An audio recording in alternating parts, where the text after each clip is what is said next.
It was one of the most renowned jewelers in the city who ran a small but bustling shop where many of his customers knew him by name and appreciated his honesty.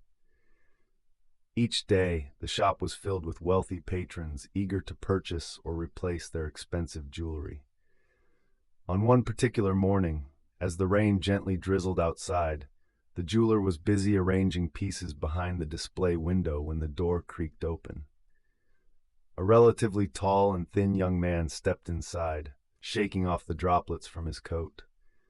The jeweler, known as Barron, peered over the rims of his glasses as he carefully placed the last necklace in its designated spot. The young man approached the counter, pulling out an exquisite diamond ring from his pocket and placing it down with a deliberate thud. The diamond sparkled in the dim light, capturing Barron's attention instantly. "I want to sell this ring," the young man said, his voice steady yet laced with urgency.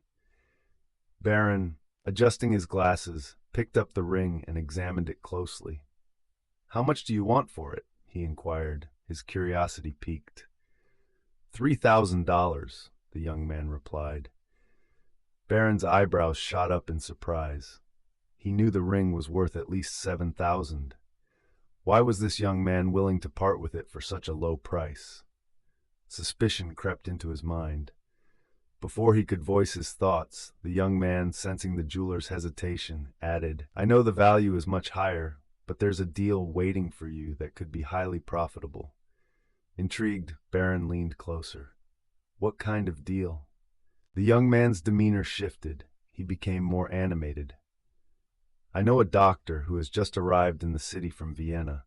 He possesses a box full of exquisite jewels and is eager to sell them. I can arrange for you to buy them at an excellent price. In return, I ask for a share of the profit you make." Barron, still skeptical, scrutinized the young man through his glasses. "What kind of jewels are we talking about?" Their conversation continued, each word weaving a tapestry of intrigue. The young man managed to earn Barron's trust, and after a few more minutes of discussion, he took back the diamond ring, saying, "I'll return tomorrow afternoon, and we can visit the doctor's office together." Once outside the jewelry store, the young man made his way to a nearby medical office. He approached the elderly doctor, who was reviewing patient files. "Doctor," he began, his voice low, "my brother wishes to marry, but he must undergo a special procedure first. He's terrified of surgery and faints at the sight of blood. I need your assistance." The doctor raised an eyebrow, intrigued. "What sort of procedure are you referring to?" The young man leaned closer, lowering his voice. "I'm offering $1,000 for your help with this delicate matter," he continued. "I'll bring my brother here tomorrow for the procedure, but first, you can give him a cup of coffee laced with anesthesia before you explain anything. Once he's had the coffee and faints, you can perform the surgery without him even realizing what's happening. In return for your help, I'll pay you handsomely, far more than your usual fee." The elderly doctor, intrigued by the prospect of a lucrative deal, agreed to the young man's plan. With that, the second stage of the elaborate scheme was set in motion. The next day, the young man headed straight to Barron's jewelry store, excitement bubbling beneath the surface. He was eager to lead the jeweler to the Austrian doctor's office to purchase the coveted box of jewels. Barron, believing he was on the brink of a profitable transaction, removed his shawl and hat, carefully locking the store and securing all the cash in the safe. Moments later, he and the young man set off toward the doctor's office, visions of wealth dancing in their heads. Inside the doctor's office, preparations were underway. The elderly doctor had already set out 2 cups, one filled with coffee laced with anesthetic, the other containing plain coffee. Surgical instruments lay neatly arranged in the adjacent room, awaiting their grim purpose. As the clock struck 4 in the afternoon, the door swung open, and the man and the jeweler stepped inside.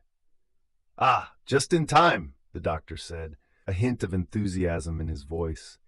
He prepared 3 cups of coffee, offering one to each of them. The jeweler, eager and unsuspecting, took a sip of his drink, savoring the rich aroma. Before long, the effects of the anesthetic took hold. Barron's eyelids grew heavy, and he succumbed to a deep slumber, the world fading away as he was escorted to the surgery room.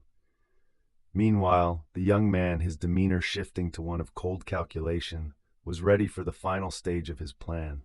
As the doctor attended to Barron, the young man slipped away under the pretext of needing a copy of a document. He made his way back to the jewelry store, heart racing with anticipation. The moment he entered, adrenaline surged through him. With the keys to the shop in hand and a bag filled with money, he quickly set to work. He rifled through the cabinets and display cases, stuffing priceless jewelry into the bag, each piece a symbol of the deception he had orchestrated. As he worked swiftly, the thrill of the heist fueled his actions. The shop was his playground, and Barron, oblivious to the betrayal unfolding, lay unconscious in the doctor's office.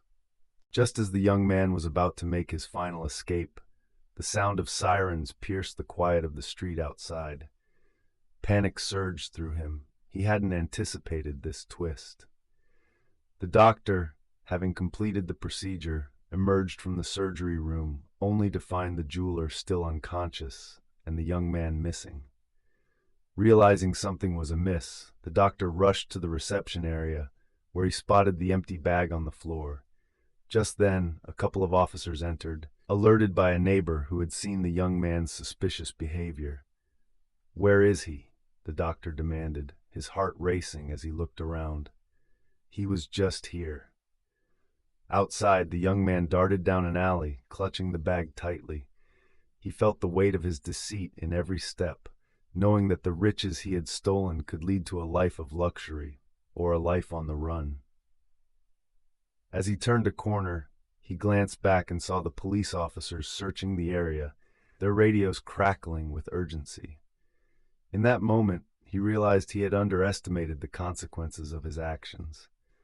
The thrill of the heist faded, replaced by a sinking dread. He could either disappear into the shadows or face the repercussions of his betrayal. With a deep breath, he made a choice. Rather than continue running, he found a hidden spot and stashed the bag behind some crates. He knew he had to outsmart not just the police, but also the very doctor he had deceived. As he slipped back into the bustling streets, he vowed to return, not for the jewels, but to reclaim his own life, free from the shadows of his past. And so, as the sun began to set, the young man walked away, a complex mix of fear and determination guiding his steps into an uncertain future.